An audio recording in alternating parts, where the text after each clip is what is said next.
Karambe Primary School is a clean school.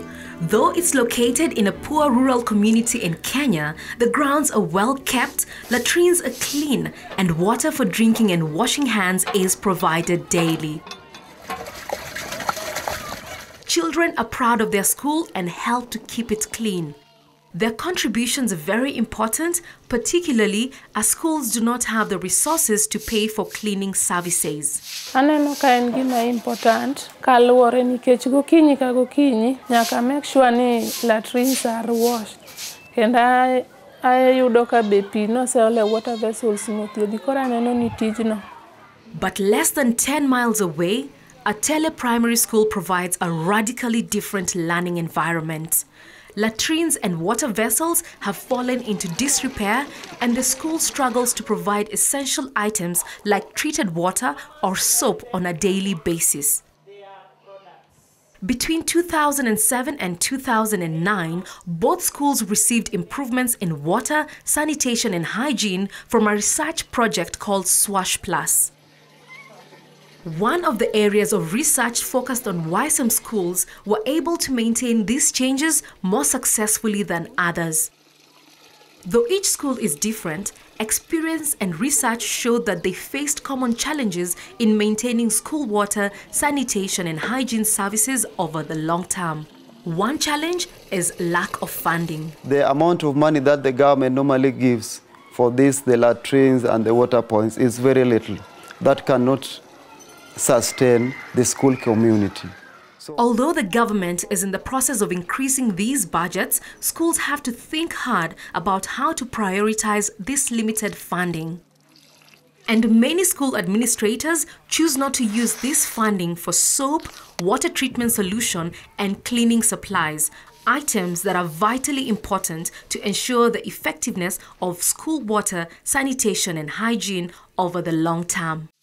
In some schools, they have involved their children in managing of such facilities like the toilets. In some schools, they may not have involved the students. They may not have trained their children on how to make use of the facilities. And therefore, it brings up the difference between the institutions. Changing behaviors to focus on cleanliness, hygiene, and school water facilities is also vitally important. Yet maintenance of facilities is key. SWASH Plus research shows that pupils in schools with cleaner latrines were half as likely to be absent than pupils in schools with dirtier latrines. Thoro biro school mang'eny nikech giyudo ka choo ler, ginyalo yudo yo ma gilokogo parts gi. Another challenge is that infrastructure like latrines and hardware like plastic hand washing and drinking vessels are often the only components of school water, sanitation and hygiene that is prioritized. Yet infrastructure and hardware alone are insufficient. Supplies such as soap, water treatment solution and detergents for toilets, labor and parts for minor repairs like fixing door hinges on latrines are just as important. Some schools have found ways to pay for these recurrent costs.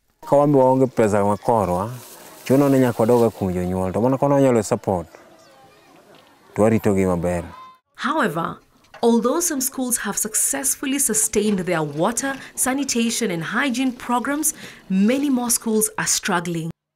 When 25 schools were provided with a comprehensive school water, sanitation and hygiene package as part of a SWASH Plus study starting in 2007, they began to treat their water to make it safe for drinking. However, these gains were reversed over time. For these programs to succeed, the government needs to make a stronger financial commitment to support water, sanitation and hygiene in schools. A monitoring system must be put in place so that schools are held accountable for improvements. And also involvement of the community, the parents specifically. So we can at least talk to them, train them on even maintenance. Like when you want to hire a plumber, you need to pay. But when the parents, we can have a few of them trained, then they can be called upon to maintain the school facility. Everyone, from parents to pupils, to school administrators, to government, needs to be committed to ensure that schools have safe water, clean latrines, and good hygiene behaviors over the long term.